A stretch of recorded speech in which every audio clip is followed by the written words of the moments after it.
প্রবাসীরা তোমাদেরকে বলছি, বাস্তব প্রমাণ ডকুমেন্ট সহকারে দেবো। আর টিভির নিউজে এই 8 দিনে বাংলাদেশে টাকা গেছে, ডিসেম্বরের 8 দিনে 1.008 বিলিয়ন মার্কিন ডলার, দৈনিক গড় হিসাব করলে 12,60,00,000 টাকা।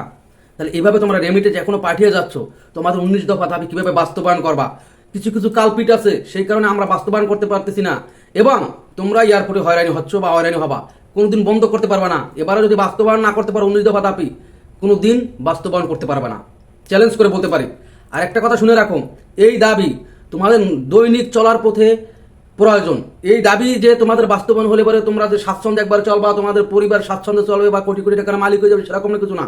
এটা তোমার দৈনিক চলার পথে প্রয়োজন। সেই ক্ষেত্রে আমরা এই দাবিগুলো আবেদন করছি যে বাস্তবায়ন করার জন্য। এটা তোমারও প্রয়োজন। ভালো হয়ে যাও, বাস্তবায়ন করার ক্ষেত্রে কাজ করো, প্রবাসীদের সবার পক্ষে থাকো, ভালো কিছু আসবে।